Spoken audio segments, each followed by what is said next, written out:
Hi, this is Tony Ruggiero, and you're listening to The Tour Coach. Look, these conversations that you're about to hear are all the conversations, the roundtable discussions, the lessons from my travels in teaching, from whether it's in Mobile, Alabama, or to my home for instruction down at Old Palm Golf Club in Palm Beach Gardens. And these come from the team of experts and the team of people that I trust and that we work with day in, day out, week in, week out, whether it's on the PGA Tour, Live Tour, Korn Ferry Tour, or just where we're teaching.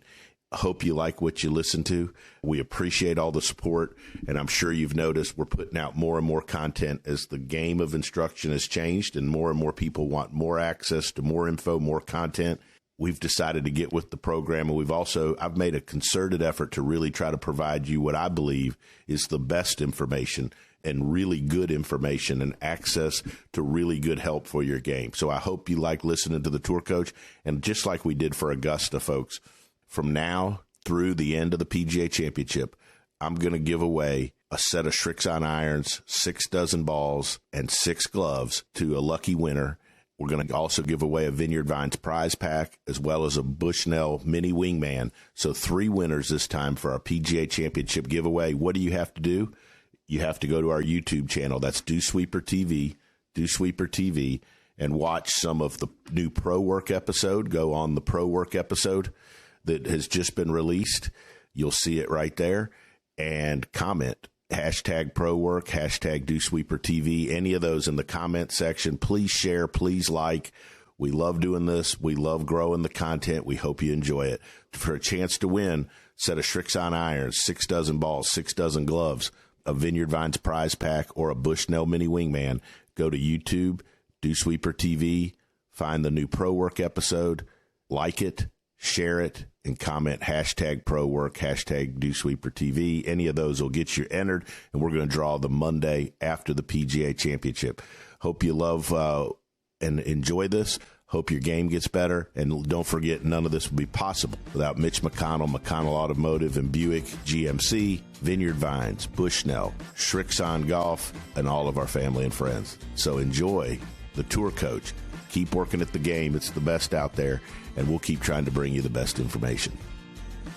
We've been talking about golf for 10 to 20 minutes already, and Amelia doesn't want to talk about more golf. Oh, boy. What makes you play better on the golf course? When I have, like, a crowd and I have people I can feed off of and get those positive vibes. Friends or family? Yeah, anyone. And, like, if you are playing good and there is a crowd around you, yeah. Same effect? Same effect, as long as they're, like, cheering for me, yeah, or giving encouragement. But, yeah, I feel like that makes me focus, too. When you have the added pressure of, like, people watching, it gets me in the zone. And you just perform better when you focus more, I think. You know? So, if you are playing super well, right, you're 6 under through 9, and still a couple back, is it that same mentality and you're still feeding off of that same energy, or are there other things you do to, like, keep the pedal down in that instance? Same energy, yeah, but you have to, with every shot, no matter how you're playing, you have to be one shot at a time and not get ahead of yourself and not think end goal. Just but the better you're playing, the easier it is to get into that zone, I think.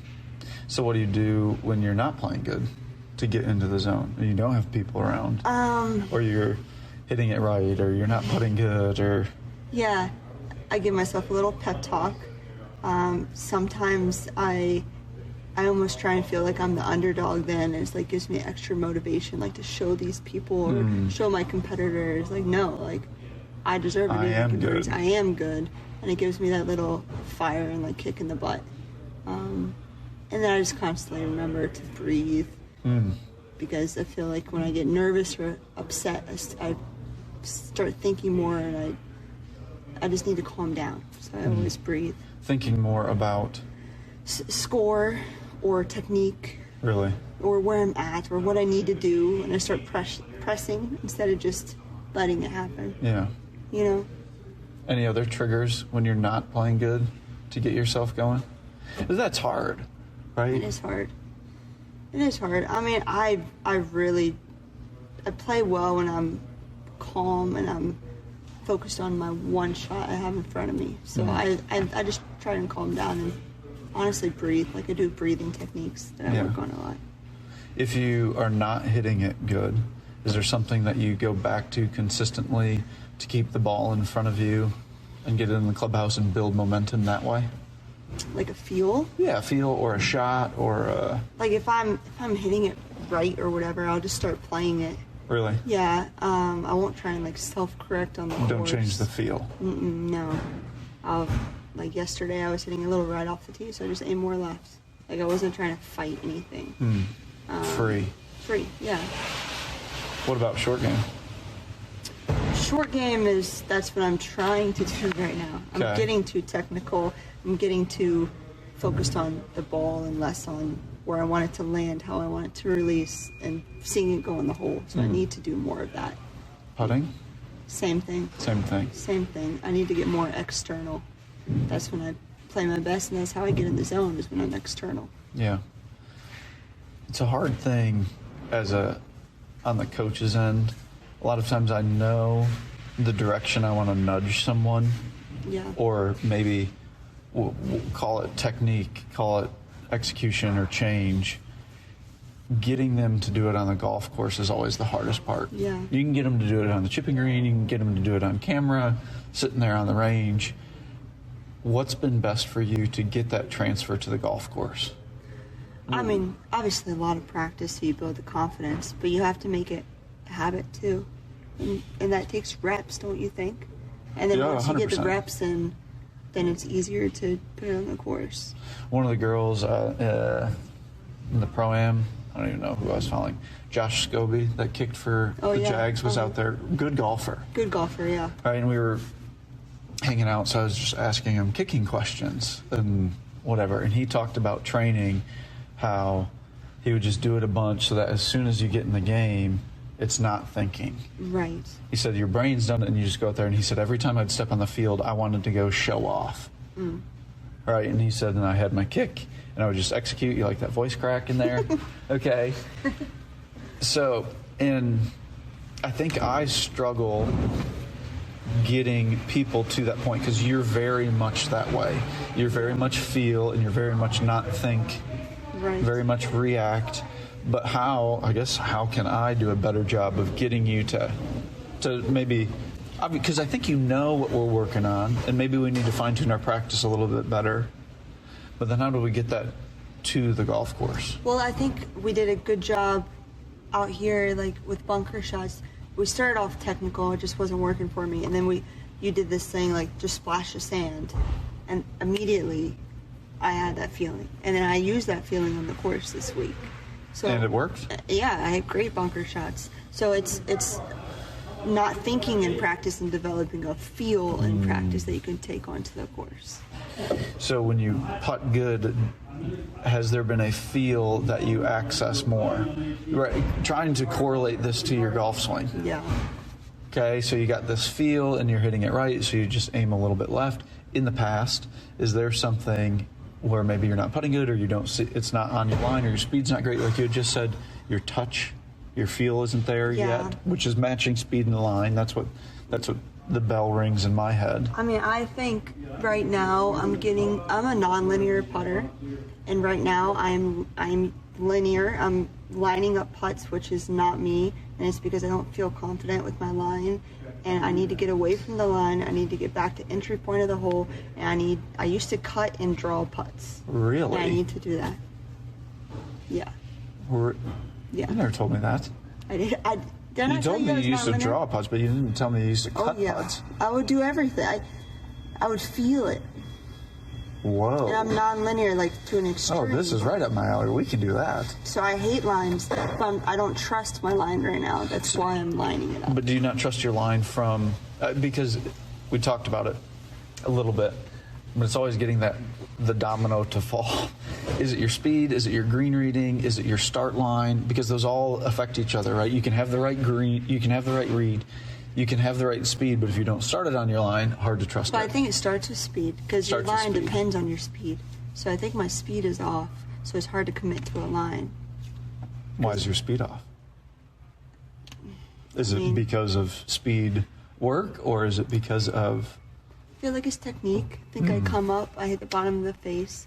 Like that could be claw that's causing that, or that could be, I don't know. But it's Correct. definitely where I'm hitting it on the face. This is the line in the sand. But I've always hit it at the bottom of the face. Always. Agreed.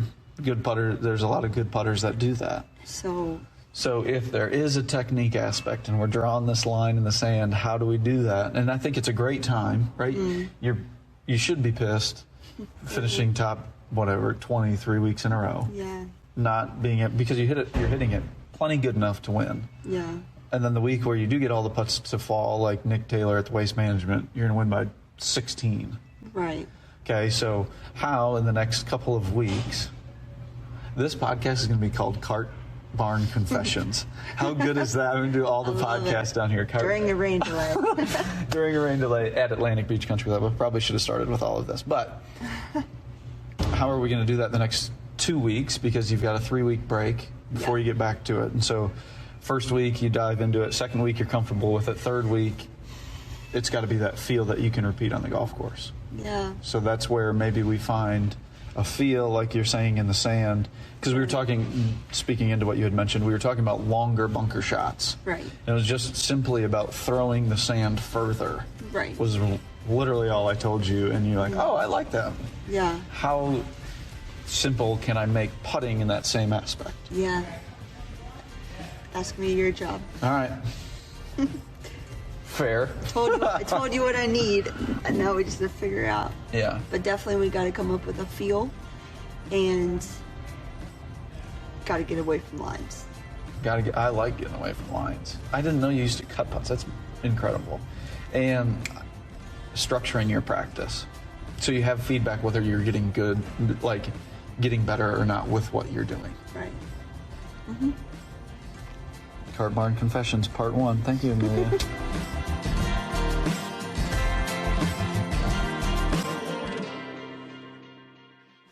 I just want to remind everybody something that I forgot. Recently, a couple weeks ago, my wife and I went out. We went to a wedding, and afterwards with some friends, we were like, hey, where's a great place to go? I'll be honest, like, in my travels and day-to-day, sometimes I get caught up and I forget some of the great places right around the corner. But I got to remind you about the Icebox Bar on 755 Monroe Street. I was blown away by just the whole vibe, the atmosphere, and with the Velvet Pig, the food in the back room and the big screen TVs up front. We sat there and watched some playoff games. I was blown away by the atmosphere, the vibe, and just how cool it was to have the Icebox Bar right here near the DewSweepers downtown, near where I live. You're looking for a great place to go sit, watch some games, hang out, play some pool, you got to go to the Icebox Bar right there on Monroe Street. There's a good chance you'll see all of us hanging out. But do yourself a favor, go visit the Icebox. It's one of the best places out there. Hi, this is Tony Ruggiero. And look, recently, several teachers I know and several players have had some scares with skin cancer. In fact, I recently went and saw a dermatologist here in town, and I had a couple things frozen off, eyelid, my face, my earlobe, and not getting any younger. And I know it's getting to that time of the season where it's cooler, but look, being in the sun is a real deal, and I've not been very good, to be totally honest, my whole career at using it at all, because I didn't like how greasy it was, how hard it was to get off your hands, how it clogged up my pores. And then I found this sunscreen, Visor Skincare. It's clear, it goes on, it doesn't dry you out, it isn't greasy, it's like you didn't put anything on it. By far, it's the best sunscreen I've ever used. Without a doubt, is the easiest to use. And we've got a discount code for all of you. All you have to do is go to visorskincare.com, use our code word DewSweeper. visorskincare.com, code word DewSweeper.